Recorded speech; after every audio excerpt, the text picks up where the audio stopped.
મંચ ઉપર ઉપસ્થિત અમારા સૌના વડીલ પૂર્વ મુખ્યમંત્રી આદરણીય આનંદીબેન પટેલ, શ્રમ અને રોજગાર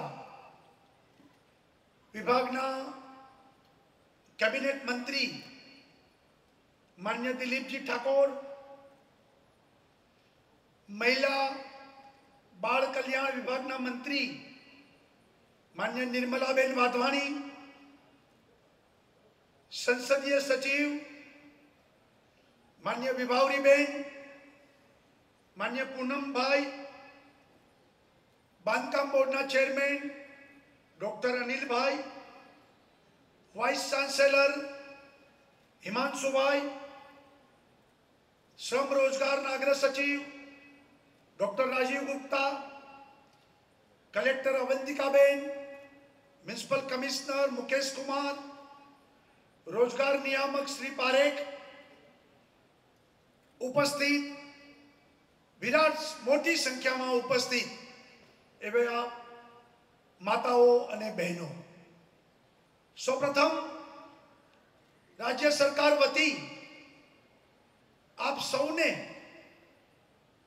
આપની ઈચ્છિત નોકરી અહીંથી પ્રાપ્ત થાય એ માટે આપ સૌને ખૂબ ખૂબ શુભેચ્છા પાઠવું છું. સ્વાભાવિક છે કે માણસ રોટી, કપડા, મકાન માટે જંગતો હોય છે.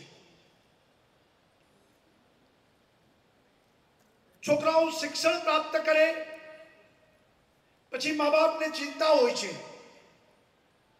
કે મારો દીકરો કે દીકરી એ લાઇનસર થાય. લાઇનસર નો મતલબ સારું ઠેકાણું મળે, લગ્ન થઈ જાય, ઠરીઠામ થાય, સારી નોકરી મળે, સારો ધંધો મળે અને એનું જીવન એ સ્થાયી થઈ જાય, સુખીથી જીવે એવા દરેક મા બાપ, દરેક વ્યક્તિની એક ઈચ્છા અને સ્વપ્ન હોય છે. અને એટલા માટે માણસો માટે રોટી, કપડા, મકાન એની આવશ્યકતા હોય છે. દેશની આઝાદીના 70 વર્ષ પછી આ દેશમાં પણ રોટી, કપડા, મકાન, ગરીબી, બેકારી, ભ્રષ્ટાચાર આ મુદ્દાઓ ઉપર હંમેશા ચર્ચાઓ થતી આવી છે. પરંતુ કમનસીબે યોગ્ય રીતે, યોગ્ય દિશામાં નીતિઓ નક્કી ન કરીને,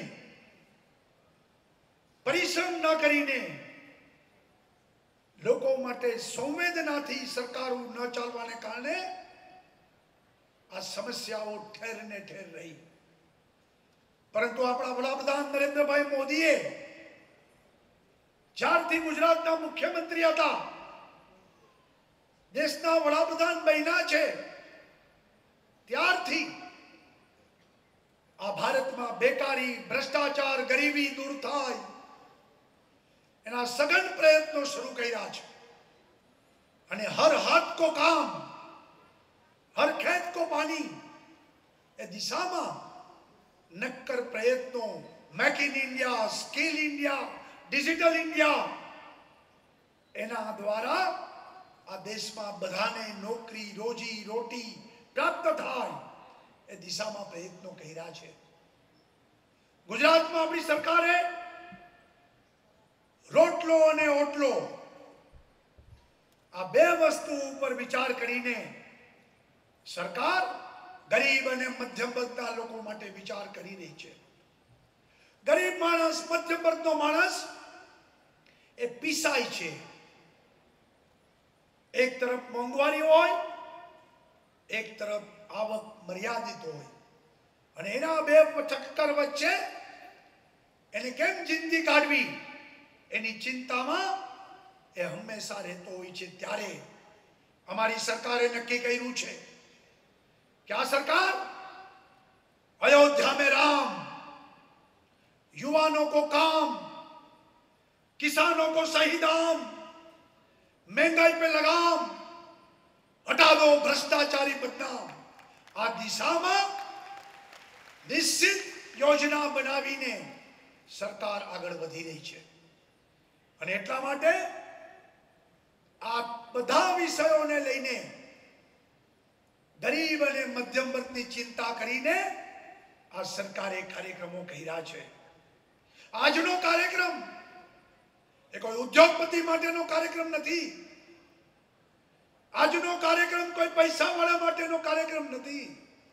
આજનો કાર્યક્રમ મધ્યમ વર્ગ અને ગરીબ વર્ગની મારી બહેનો અને માતાઓના પોતાના સ્વાવલંબન, પોતા પગભર થાય, પોતે કમાતી થાય અને ઘરમાં એ પણ ઘરના વિકાસમાં, કુટુંબના વિકાસ માટે પોતાનું યોગદાન આપતી બને અને એટલા માટેનો આજનો કાર્યક્રમ એ નારી તું નારાયણી, નારી પણ પુરુષ સમોવડી છે, નારી પણ પોતે આર્થિક ઉપાર્જન કરી શકે છે, નારી પણ સ્વાભિમાનથી નોકરી ધંધા કરીને હવે પોતે પણ ઘરના વિકાસમાં પોતાનો ફાળો આપી શકે।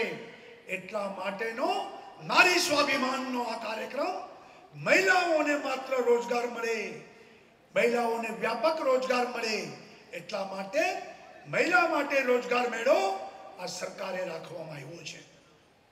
બહેનો, હવેના યુગમાં એક વાત નિશ્ચિત બની છે, 10મા ધોરણનું પરિણામ હોય, 12મા ધોરણનું પરિણામ હોય,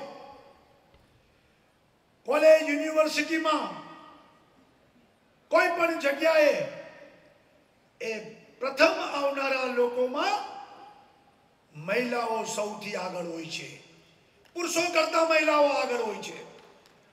એવી જ રીતે હવે લોકો માનતા થયા છે, ઉદ્યોગ હોય કે સર્વિસ સેક્ટર હોય, કે બહેનો વધુ સારી રીતે કામ કરીને પ્રોડક્ટિવિટી વધારી શકે છે। બહેનો વધુ નોકરીમાં હશે તો વધુ પ્રોડક્ટિવિટી થશે એવા ભાવથી આ ઉદ્યોગ જગતના લોકો, સર્વિસ સેક્ટરના લોકો, નોકરીદાતાઓ વધુ બહેનો અમારે ત્યાં નોકરી કરે અને અમારા કામનું ઉત્પાદન વધુ થાય, બહેનો થકી થાય, ઝીણવટ ભર્યું કામ પણ બહેનો કરે એ સારું કરી શકે છે એ લોકો માનતા થયા છે। એને કારણે પોતાના ઉદ્યોગોમાં, પોતાની ઓફિસોમાં વધુ ને વધુ બહેનોને નોકરી આપવા માટે આજે માનસિકતા બની છે અને એના ભાગરૂપે અમે જ્યારે આ કાર્યક્રમ નક્કી કર્યો ત્યારે ઉદ્યોગદાતાઓએ, એટલે નોકરીદાતાઓએ, ઉદ્યોગપતિઓએ, મેનેજમેન્ટોએ, સીઈઓએ, બેંકોએ મહિલા માટે કરવા માંગો છો, અમે તૈયાર છીએ, અમે ઈચ્છીએ છીએ કે અમારે ત્યાં બહેનો આવે અને સારું કામ, સારું ઉત્પાદન કરે। અને મને આશા છે કે જે રીતે નરેન્દ્રભાઈએ વાઇબ્રન્ટ ગુજરાતની શરૂઆત કરી, 2003 થી આજ દિવસ સુધી લગાતાર ગુજરાત એ ડેસ્ટિનેશન, ઇન્વેસ્ટમેન્ટ ડેસ્ટિનેશન બન્યું છે। લોકો વધુ ને વધુ મૂડીરોકાણ આ ગુજરાતમાં કરતા આવ્યા છે અને એને કારણે નોકરીઓની શક્યતા, સંભાવનાઓ ખૂબ વધી છે। જે રીતે હમણાં રાજીવ ગુપ્તાએ વાત કરી, છેલ્લા 15 વર્ષથી આખા ભારતમાં સૌથી વધુ રોજગારી ઉત્પાદન કરનારું રાજ્ય એ 15 વર્ષ ત્યાં ગુજરાત નંબર 1 છે। ગુજરાતમાં સૌથી વધુ રોજગારીની તકો આખા ભારતમાં ઊભી થઈ છે અને એને કારણે અમે લોકોએ નિર્ણય કર્યો છે કે આ વર્ષે સરકારી નોકરી 72,000 અમે લોકોએ યુવક અને યુવતીઓને નોકરી આપી। 10 લાખથી વધુ પ્રાઇવેટ સેક્ટરમાં યુવક અને યુવતીને નોકરી મળે એ દિશામાં આગળ વધી રહ્યા છીએ। થોડા દિવસો પહેલા રોજગાર મેળાઓ હતા, એક અઠવાડિયામાં માત્ર 10 રોજગાર મેળામાં 1,09,000 લોકોને આજની જેમ ઓન ધ સ્પોટ નોકરીઓને પ્લેસમેન્ટ ઓર્ડર આપીને 1,09,000 યુવાનોના હાથમાં નોકરીઓ આપી છે.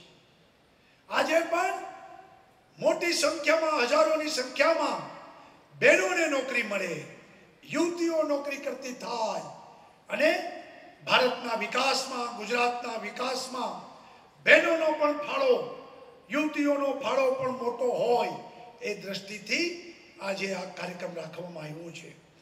9,000 રૂપિયાથી શરૂ કરીને 50,000 રૂપિયા સુધીની નોકરીઓ આજના રોજગાર મેળામાં આપવામાં આવશે. હું માનું છું કે ગુજરાતમાં માથાદીઠ આવક એમાં પણ ગુજરાત નંબર 1 છે. ત્યારે ગુજરાતમાં કોઈ કામ વગરનું ન રહે, હર હાથ કો કામ, એ દિશામાં આપણે આગળ વધી રહ્યા છીએ. હવેના સમયમાં ઘરમાં બેન પણ કમાય, ભાઈ પણ કમાય, બંને સાથે મળીને ઘરનો વિકાસ કરે, ઉત્કર્ષ કરે, સારું જીવન જીવે, રેણી કેણી સુધરે, 2 પૈસા છોકરાઓ માટે વાપરી શકે, એ આજે મેન્યા ઊભો થયો છે. અને ત્યારે ગુજરાતમાં બહેનોને પણ નોકરીની તક હોય, નોકરી પણ સલામત હોય, શોષણ ન થાય, સ્વાભિમાનથી બેન નોકરી કરે, આ પ્રકારે ગુજરાતની સરકારે વ્યવસ્થા કરી છે. આઈટીથી લઈને પશુપાલન સુધી બહેનો મેક્સિમમ કામમાં લાગે. જે રીતે આદરણીય આનંદીબેને કીધું કે સખી મંડળો,